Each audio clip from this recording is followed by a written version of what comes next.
there's a point in our life when we're kids when literature and magic and fantasy has as a strong presence in our soul as religion would have in later days. I think that it's a spiritual reality as strong as when people say, I accept Jesus in my heart. Well, at a certain age, I accepted monsters in my heart. When does fiction become religion?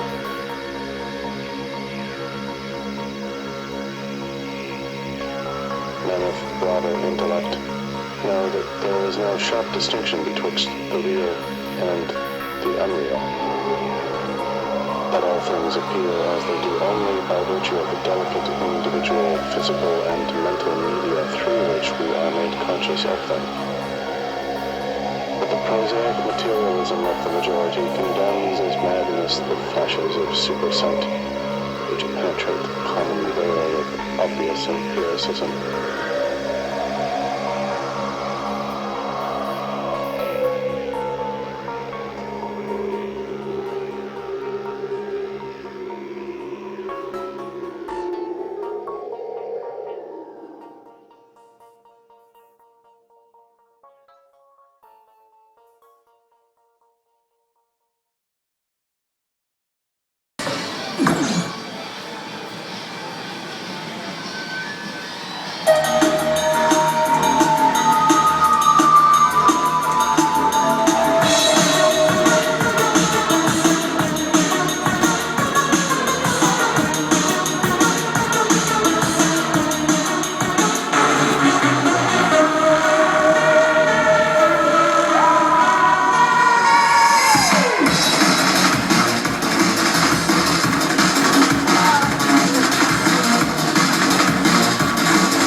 This is the Kraken, High Priest of Yog-Sothoth, Eldritch Scourge of the Sea, Dammer of 1,000 Souls, Devourer of all man, Sultan of Suffering.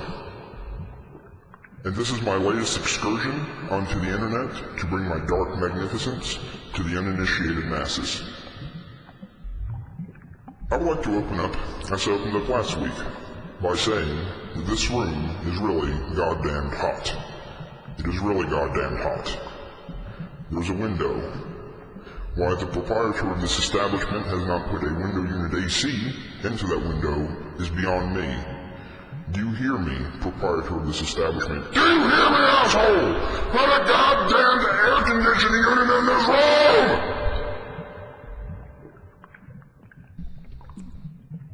The next question you probably have is, Kraken, if there is a window in the room, why do you not merely open the window so that the hot air can escape?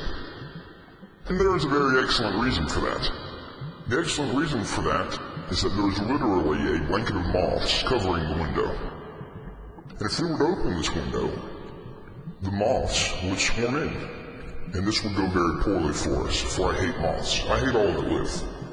You see, it's a struggle for me, because I hate the heat, But I do not want to bring joy to the moths, for I see them blanketing this window, lusting with their multifaceted eyes at the light fixture hanging from the ceiling. And if I were to open the window, the moths would get in, and it would bring joy to their lives. So I have to ask myself, do I hate the heat, or do I hate moths more? The answer is I hate the moths. The reason being that I hate all living things, and heat does not live. So that is why it is hot in this room all of the goddamn time, 24 hours of the goddamn day, 7 days of the goddamn week. So I've gotten a lot of feedback from the video from last week, and particularly I got a lot of questions about Lucifer. One thing I will say about Lucifer is that he is male, and that is very significant for me because being able to differentiate between genders is not something that comes naturally to me. Because as you may know, I am without gender. And when I was first introduced to the concept of gender, I first asked why. Why does gender exist? The idea behind gender is that two separate entities must be of opposite genders in order to copulate and propagate their species. And the only thing I have to say about this, or the first thing that came to mind really, was that this was further proof that God is an asshole who hates all of you. Because I would hate it if I had to find a member of my species that was the opposite gender of me specifically, and that I had to spend all of my every goddamn waking moment with him just to propagate my species. I honestly want to spend as little time around other people as I possibly can. Because I hate people. I hate a lot of things. But anyway, after I learned that sexual reproduction existed, I was told that you could tell humans apart easily by their outward appearance. You humans are special. The sexual dimorphism in your race is rather extreme if you look at other members of the animal kingdom. If you look at, say, a dog, if it has a dick, it's a male. If it does not have a dick, it is a female. But you have to actually inspect the animal in order to determine this. I was told that you could tell the gender of a human simply by looking at him or her, and I didn't believe this at first, because all of you fuckers look the exact same to me.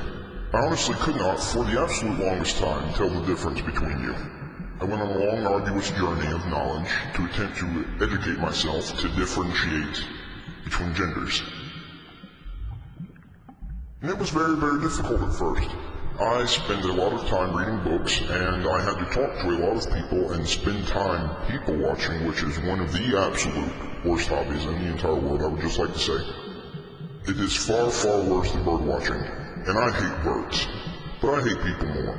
But anyway, I am rambling. I had to people watch and pay close attention. I was told at first that female humans have these large things on their chests called mammary glands. So at first I thought, if there are large mammary glands protruding from the chest, then that must mean it's female. But this is not the case, because there exist fat people. I did not know fat people existed until I started spending more time around humans. Because if you were to spend time around fish or dolphins or shit, they're not fat clownfish. You're a fucking clownfish. There are not fat or skinny seahorses, for instance. It really threw me for a loop. Originally, whenever I saw anything with big tits, I thought, oh, it must be a girl. Then it turns out there are fat people, so sometimes you'll see a man with large mammary glands. And this befuddled me. Long hair, I tried that for a while. That doesn't work, because there's some hippie faggots running around with long hair. So I still fucked that shit up. Which just goes to show that you land mammals are just all fucked. Just fucked straight in the head. You know, most humans only worship the one God, and this makes a lot of sense, because he is probably the only motherfucker who would ever sponsor your forsaken race. I can't think of any of the other elder gods or old ones who would even think twice about wanting to make you happy or do anything for you. You should be very thankful for that. I sometimes stumble upon information about sexual intercourse on the internet or in a textbook, and every time I throw up in my mouth a little. Sometimes I throw up in my mouth a lot. Sometimes, actually, I just throw up. Oh, And then, when I tried to figure out homosexuals and transvestites and just trying to figure out the gender thing altogether, I would see people that didn't fit either. And these confused me. And then I learned that there was this recent phenomenon called old people. You see, old people only exist among humans, and only relatively recently.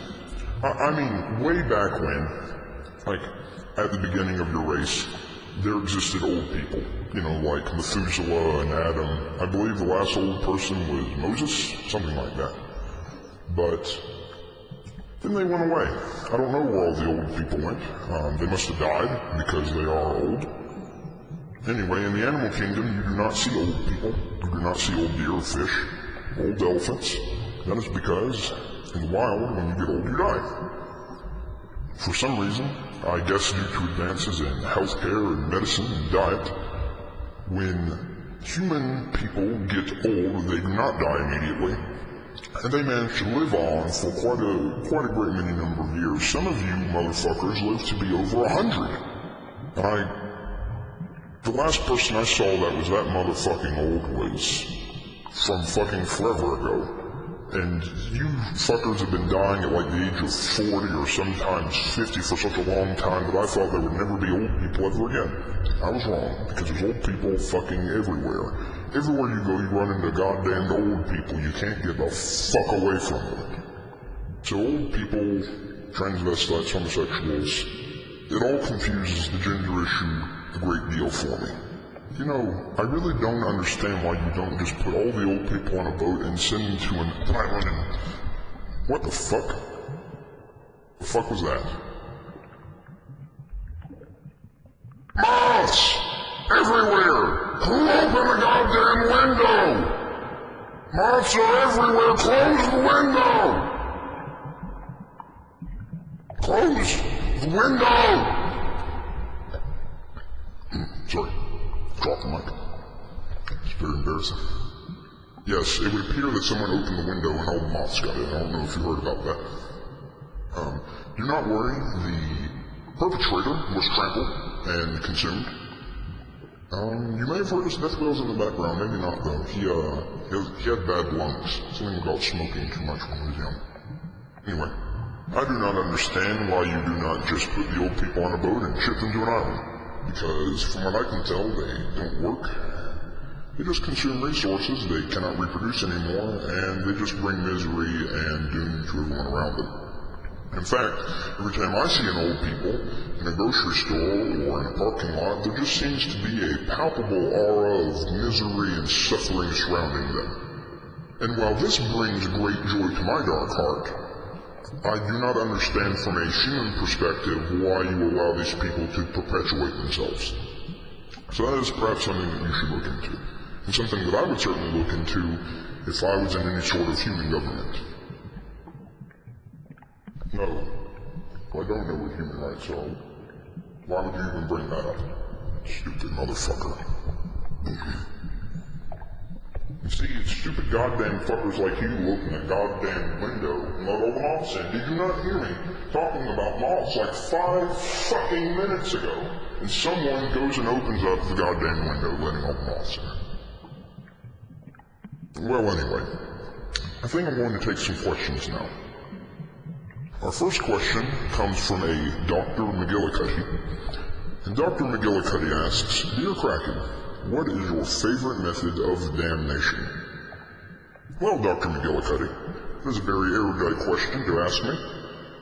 My personal favorite method of damnation is to just walk up to a motherfucker and pound him into a greasy pulp. I ground him into a greasy pulp, and then I turn it into a sort of milkshake and drink it through a glass, and then I damn his soul to hell. That is my favorite method of damnation, probably. The next question comes from a Dustin Tant. And Dustin Tant asks, Dear Kraken,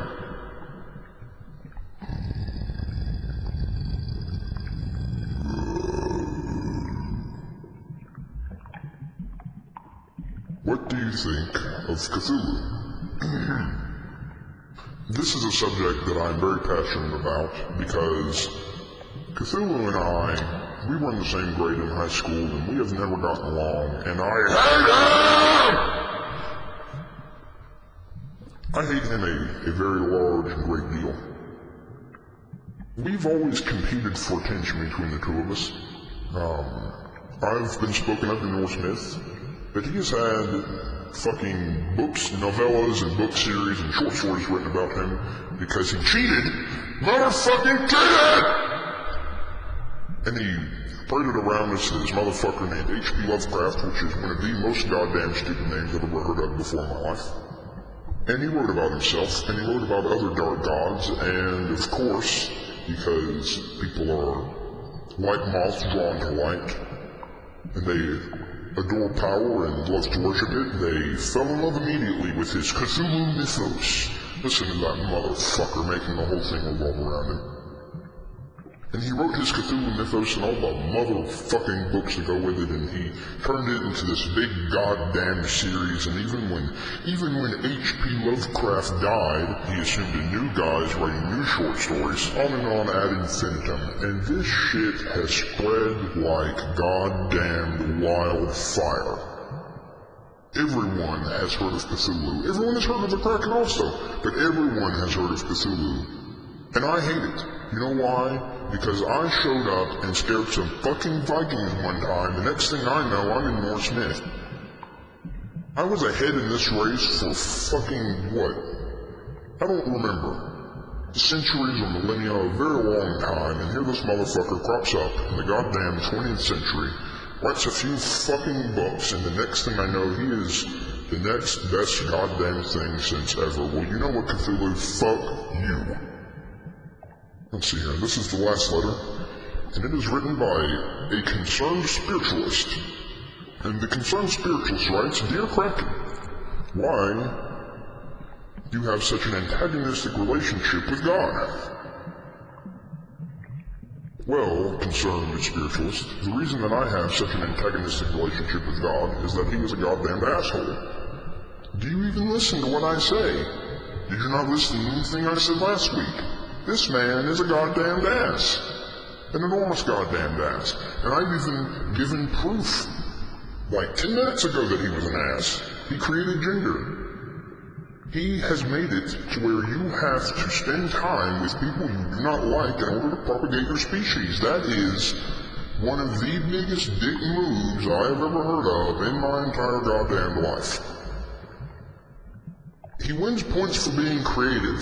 I think that if I were sponsoring the race or creating it for my own amusement, I do not think that I would be creative enough to play a prank on him like that. And the fucking laugh riot is that he makes you fuckers enjoy it. You enjoy spending time with people you hate. You have fooled yourselves into thinking that you need to spend time with motherfuckers that you do not even like, because it brings you some deep emotional and psychological satisfaction, and you have to be able to propagate your species, and it's just fucking stupid. So that, concerned spiritualist, is why I have such an antagonistic relationship with God. Well, anyway, crackheads, that is all for this week.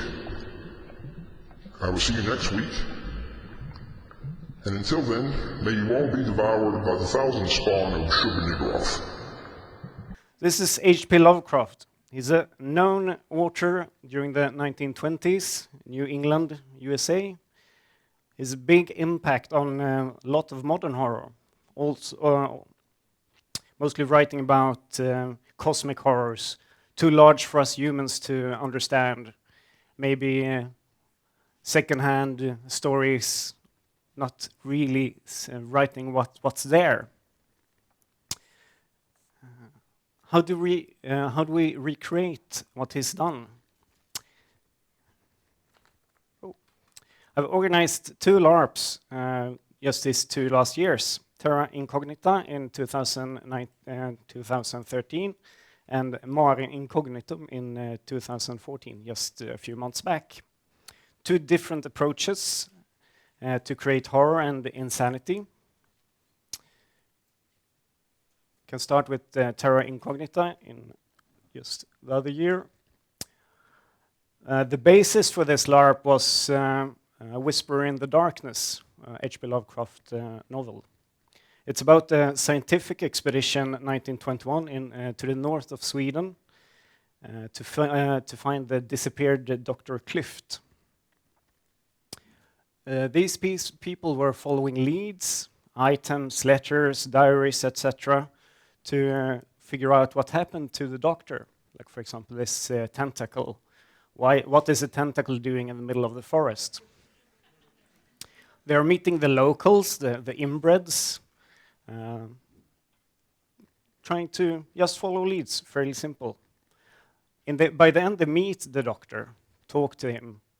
It's a bit weird, but they manage with their mission. They find the doctor, they have a nice 5-course dinner, and then they go to bed.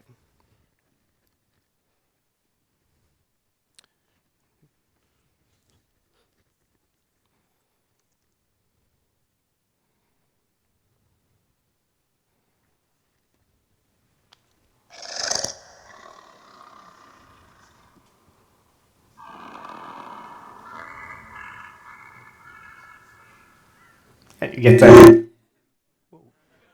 get the idea. At 4 o'clock in the morning, the participants are woken up by this horrible sounds out in the forest, some 400 or 500 meters out, slowly walking, getting closer, circling the buildings, scratching on the roof, snorting, trying to shake the doors open, and then slowly disappearing again. We didn't need a big monster. We just used a sound rig and night vision to be able to walk around during the night. And that was enough for the participants to, in terror, cover under their bed covers and almost not wanting to go out even to go to the toilet. In the morning, everything seems to be okay, but the doctor is gone, only his face still left in place. Just a few months back, we made a LARP called Mare Incognitum. It's based loosely on 2 novels, Shadow over Innsmouth and The Call of Cthulhu, probably H.P. Lovecraft's most well-known piece of work. It's about the last transport out of Kirkenes before the winter storms in 1952, as you can see on the clothing. There's a mixed group of scientists, workers, high society, journalists, doctors, etc., meeting up on this ship trying to get out. Some of you probably know the ship is the same ship as Monitor Celestra. We were able to reuse the location. How did we try to recreate the horror in this LARP? We had quite a lot of crew, some of them also part of the crew on the last game, but quite a lot of crew trying to steer the participants. We had quite a lot of normalcy during the start of the game. Just a bunch of people, some know each other, some doesn't, trying to get along for a quite tedious trip over the seas. We had sounds and light, the storms outside, the engine noise, etc. We also had quite a lot of props, same kind of props as usually used during LARP, letters, diaries. We had the typical Lovecraftian statuette, just to get the participants to get the feeling for what the story is about. We added some uncertainty with NPCs, part of the science team that all of a sudden was gone, only leaving blood and slime after him.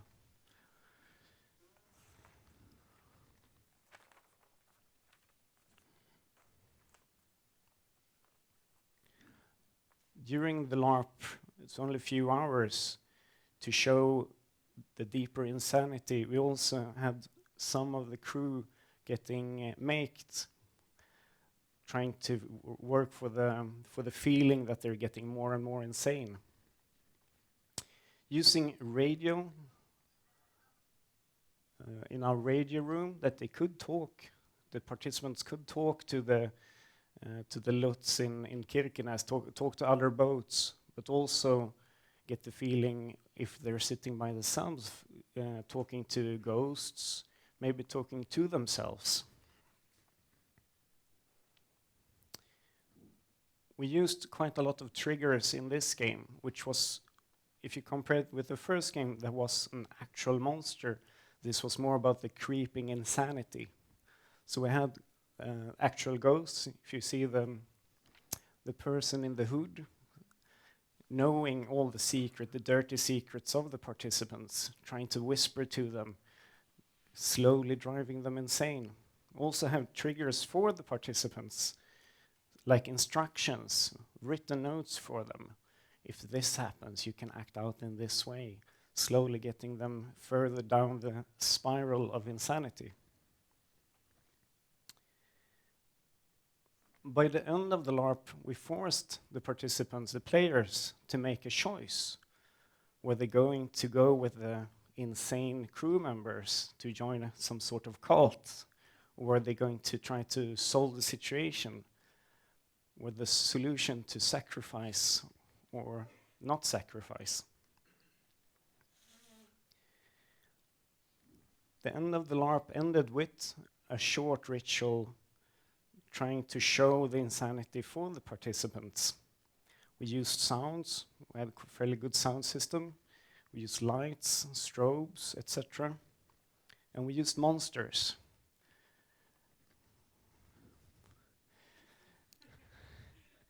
These were not shown very long time. This is some ways to try to get participants in LARPs to get a feel for Lovecraftian horror. And Lovecraft and his ilk have quite a lot of books to choose from if you're choosing to do a book adaptations. So that's my tip for the day. Thank you.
Fantástica historia del Necronomicon. Esta historia, que aún es creída por algunos como real, fue ideada por Lovecraft en 1927 dentro de un texto llamado Una historia del Necronomicon, escrito este último que habría de ser publicado en 1938, ya fallecido el autor, gracias a los varios amigos de Lovecraft que admiraban su obra.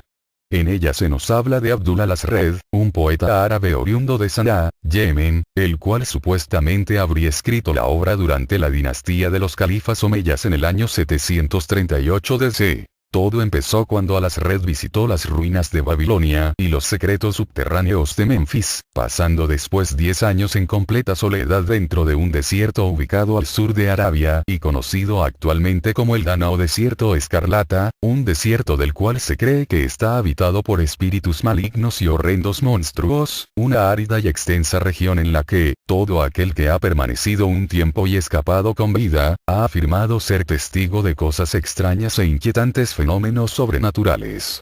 Nadie sabe bien cómo Al-Asred sobrevivió todo ese tiempo, pero lo cierto es que, fruto de esa experiencia, en esos últimos años de su vida transcurridos todos en Damasco, Al-Asred escribió, bajo el nombre de Kita al-Asif, el libro que actualmente es conocido como el Necronomicon. En cuanto a su conocida locura, se decía que Al-Azred no era muy devoto de la fe islámica, que adoraba a unas entidades desconocidas que él llamaba Yog-Sothoth-Cthulhu y que afirmaba haber conocido a la mítica ciudad de Ilremo, ciudad de los pilares, ciudad en la que decía haber hallado en sus ruinas los arcanos indicios de una raza inteligente anterior a la humanidad. Volviendo al Necronomicon, escribirlo le costaría demasiado caro. Fue así que, según nos cuenta en el siglo XII su biógrafo Ibn Khaldun, Al-Azred tuvo una muerte magnífica acontecida a plena luz del día. En la mañana, bajo los rayos intensos del sol y ante los rostros aterrorizados de numerosos testigos, Al-Azred fue devorado por un monstruo invisible. Mucho después de su muerte, en el año 950 y como consecuencia de su circulación secreta entre ciertos grupos filosóficos, Theodorus Philetas lo tradujo al griego bajo el conocido título de Necronomicon.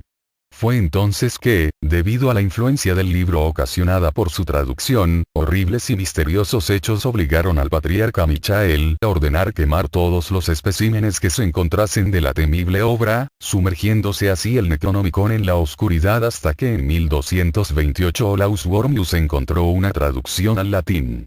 Por ello, la obra se convirtió en un foco de atención y en 1232 el Papa Gregorio IX la prohibió, aunque fue impresa 2 veces en la posteridad. Una, se cree que en Alemania, en el siglo XV y con letras negras y otra en el siglo XVII, posiblemente en España. En cuanto a la famosa traducción al inglés, basada en un ejemplar del original árabe, que supuestamente habría hecho John Dee, aquella nunca fue reproducida en la imprenta. En cambio, las 2 versiones latinas aún se conservan, estando la del siglo XV en el Museo Británico y la del siglo XVII, a través de 3 ejemplares que quedaron de ella, en la Biblioteca Widener de la Universidad de Harvard, en la Universidad de Miskatonic en Arkham y en la Universidad de Buenos Aires. No obstante, se rumorea que hay más copias secretas. Una del siglo XV que supuestamente fue a parar a manos de un millonario estadounidense y otra griega del siglo XVI que pertenece a la familia Pickman de Salem pero que casi seguramente desapareció junto con el artista Rue Pickman en 1926. Finalmente Lovecraft, en la época en que escribió la historia del Necronomicon, afirmó que el sistema legal inglés tenía prohibido el libro, en parte porque se creía que su lectura podría hacer caer a su lector en la más profunda locura. El Necronomicon, una ficción que llegó a burlarse de la realidad. A la hora de establecer la falsedad del Necronomicon, nada tiene más peso que la propia declaración que Lovecraft hizo acerca del libro. Ahora bien, sobre los libros terribles y prohibidos, me fuerzan a decir que la mayoría de ellos son puramente imaginarios. Nunca existió ningún Abdul al-Azred o el Necronomicon, porque inventé estos nombres yo mismo. Ludic Prim fue ideado por Robert Bloch y su The Vermis Mysteries, mientras que el libro de Yvonne es una invención de Clark Ashton Smith. Robert E. Howard debe responder de Friedrich von Hunst y su Unausprechlichen Kulten. En cuanto a libros escritos en serio sobre temas oscuros, ocultos, y sobrenaturales, en realidad no son muchos. Esto se debe a que es más divertido inventar trabajos míticos como el Necronomicon y el libro de Yvonne. Pese a la declaración citada, muchos siguieron creyendo en la elaborada mentira de Lovecraft, en parte porque éste había dado las coordenadas, ficticias en unos casos, reales en otros, de ciertos lugares en que aún se preservaban ejemplares, lugares como la Universidad de Harvard, la Universidad de Buenos Aires, la ficticia Universidad de Miskatonic, la Biblioteca Nacional de París o el Museo Británico. Así, muchos curiosos han indagado en esos lugares para darse cuenta de que o bien no hay nada, o bien el lugar no existe, de Miskatonic, o bien, como en ciertas universidades de USA que no se ha nombrado en este párrafo, hay ejemplares pero esos ejemplares son evidentemente ficticios. Mas, pese a eso, muchos siguen buscándolo en los lugares que Lovecraft señaló, y en otros que no señaló, y algunos han sido seriamente perjudicados por inescrupulosos que les han vendido supuestos ejemplares originales del Necronomicon, ejemplares estos con características como portadas forradas en piel, páginas de materiales antiguos, grabados envejecidos y otros atributos destinados a sembrar en el incauto la ilusión de que ante sus ojos está un libro viejo, antiguo y siniestro. Sumado a lo anterior, en Internet es posible encontrar páginas que fingen develar los misterios del inexistente libro o, peor aún, sitios en que se intentan vender ejemplares originales a precios exorbitantes, dándose en muchos casos la situación de que esos ejemplares son solo réplicas de grimorios medievales. Ejemplo destacable de las farsas que hay es aquel que, en su artículo de Making of Hoax, August Derleth nos narra. Allí, Derleth cuenta que en 1962, dentro de una publicación llamada Antiquarian Bookman, apareció un anuncio que decía, a las Red, Abdul. Necronomicon, España 1647. Encuadernado en piel algo arañada descolorida, por lo demás buen estado. Numerosísimos grabaditos madera, signos y símbolos místicos. Parece tratado, en latín, de magia ceremonial. Ex libris. Sello en guardas indica procede de Biblioteca Universidad Miskatonic. Mejor postor. También, en el mismo artículo, Derleth cuenta que cierto estudiante, a manera de broma, incluyó una ficha, inventada, del Necronomicon en el área BL 430 de la sección de religiones primitivas de la Biblioteca General de la Universidad de California, logrando así que en poco tiempo el libro sea pedido no solo por alumnos sino también por profesores. Siguiendo la línea anterior, el famoso escritor Jorge Luis Borges ideó una ficha sobre el Necronomicon y la incluyó en la Biblioteca Nacional de Argentina. El caso de Borges es solo una notable isla en el archipiélago conformado por los numerosos artistas y escritores que, intentando dar vida a la leyenda, han publicado libros bajo el título del Necronomicon, libros en los que generalmente no se expone su falsedad. Muchas de esas obras son meros listados de primigenios y otras entidades, compilaciones de símbolos y conjuntos de oraciones en donde muchas veces se puede apreciar una imitación pobre y reduccionista del estilo de escritura de Lovecraft. Aunque, como en casi todo, existen excepciones y es así que algunos ejemplares son auténticas piezas de colección, empobrecidas únicamente por la ausencia, dictada por los derechos de autor, de frases que Lovecraft inventó y utilizó para citar al inexistente Necronomicon en el contexto de sus relatos, ya que, evidentemente y como es sabido, Lovecraft en gran parte inventó el Necronomicon para enriquecer su universo ficcional y fortalecer los mecanismos de verosimilitud de su sistema literario de narrativa. Además de imitaciones buenas y malas, el Necronomicon también ha dado pie a obras artísticas y literarias inspiradas en él. Ejemplo de ello es el magnífico Gigeres Necronomicon, una recopilación del macabro y genial arte del dibujante H.R. Giger, la cual fue editada en 2 volúmenes y tiene una presentación en piel negra, con holograma escondido y tiraje de 666, el número no es casualidad, ejemplares, todo para deleite del coleccionista. Memorable también es la recopilación de relatos de fans de Lovecraft que la editorial española La Factoría de Ideas publicó bajo el título del Necronomicon, o el también así titulado libro de Donald Tyson, el cual es en realidad una autobiografía de Abdul al-Azred en la que, entre otras cosas, se exponen y explican numerosos mitos, se mencionan ciudades citadas por Lovecraft en sus escritos y se desarrolla una cosmología sobre el origen del mundo propia del universo Lovecraftiano, todo en una imitación bastante buena del estilo propio de los escritores árabes que vivieron en la época del ficticio Abdul al-Azred.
raving bunkers. Outside, all of you.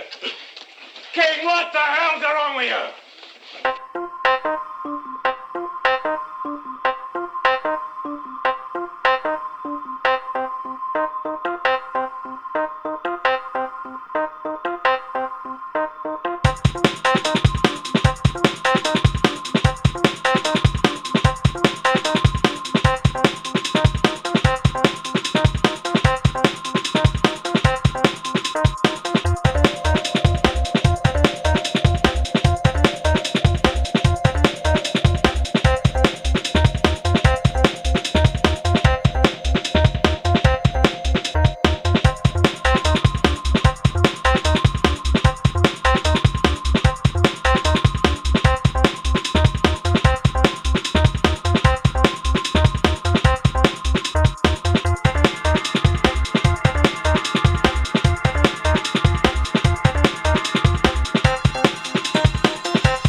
Help, they're coming! Run! The zombies are coming! Well, don't worry about me. I'm staying. You must be crazy. They'll kill you. I don't want to miss them. I've got to get a picture. Don't be ridiculous. Make it. I'm staying right here. I can't afford to miss this.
I think I'm beginning to see things.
Fragment du livre d'Abdul.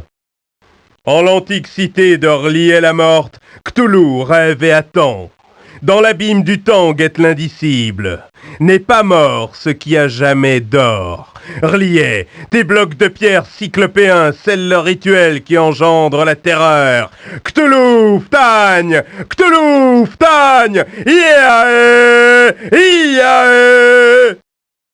Que celui qui sait invoquer les pierres agisse. Il est temps que l'ombre de Cthulhu noircisse le ciel, que le bouc aux 1000 chevreaux fasse résonner sa flûte aigre en l'honneur de l'innommable. Cthulhu, Ftagne, Cthulhu, Ftagne, Iae, Iae. Que les regards de celui qui ne peut être nommé foudroient l'incroyant, car il est la porte, la clé et le gardien de la porte. Que la folie frappe celui qui lit en croyant comprendre. Nul sans dommage ne perce le mystère. Nul sans dommage ne contemple la face des dieux. Si la force abandonne qui me lie, que la folie submerge son pauvre esprit.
Al lado del suizo Dioru y está con los cuernitos porque estaba por patear un tiro libre Shaqiri, ya se había pasado el tiempo, no terminaba.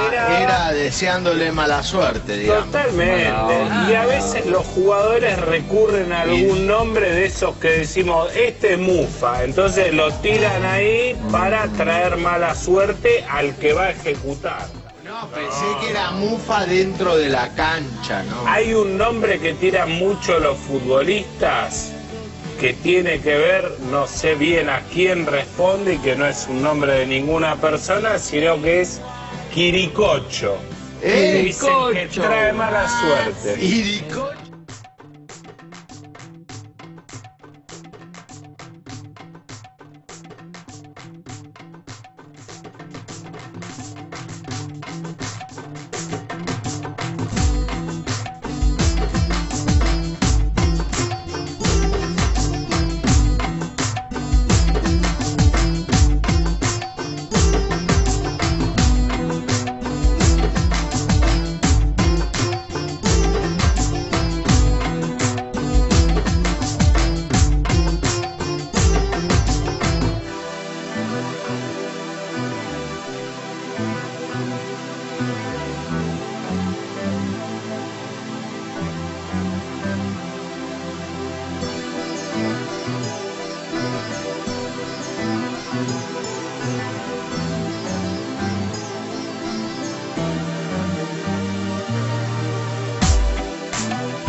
see what they had. They had a praise session to the gods, which is the spirit counselors, which are in charge of legions of spirits, of demon spirits. And they talk about what the Lord of their lives has done for them.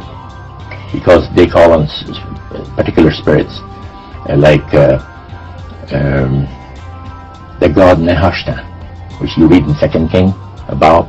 The Israelites worshipped the golden serpent that Moses had made.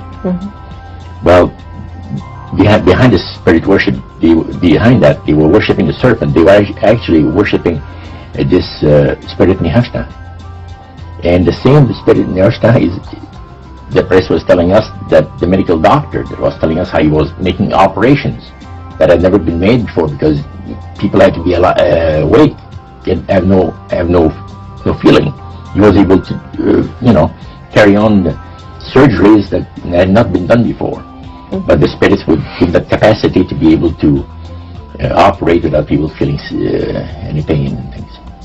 And also without no problem with the blood, because as you would cut his incisions, everything open and with no blood running. So you could do the work that has not been done before. No, I recall.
Cuando viene el poder de Dios a la iglesia, creen que son brujos.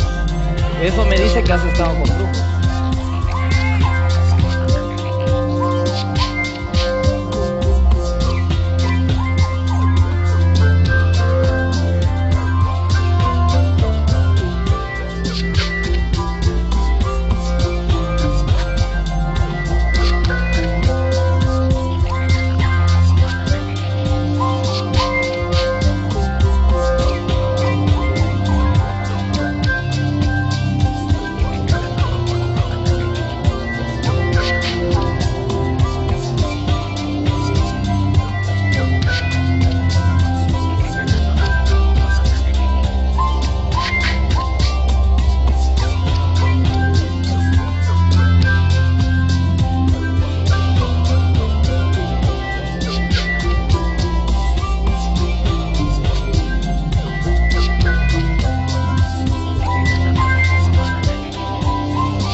You shall never retrieve the Necronomicon.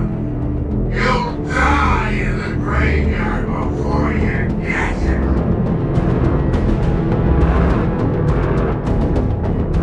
Somebody raise the bar and shut the door.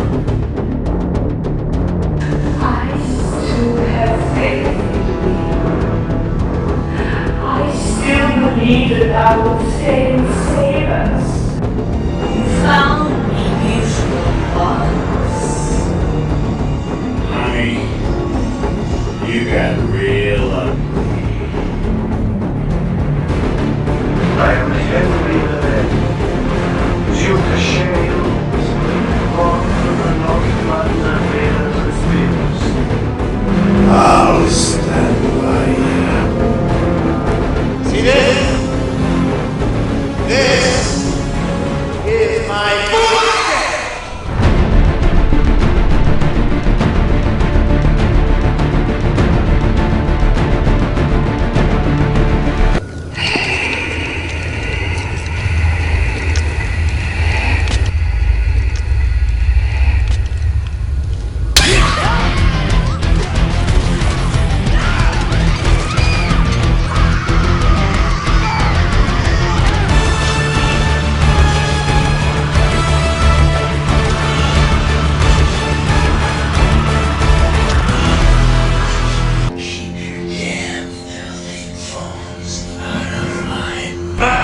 That's right.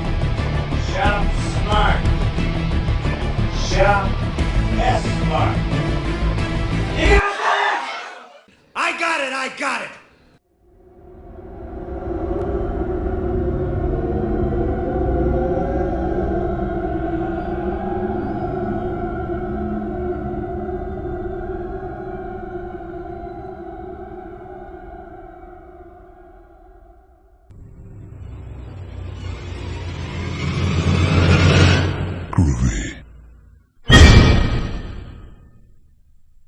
Pancho? Barata?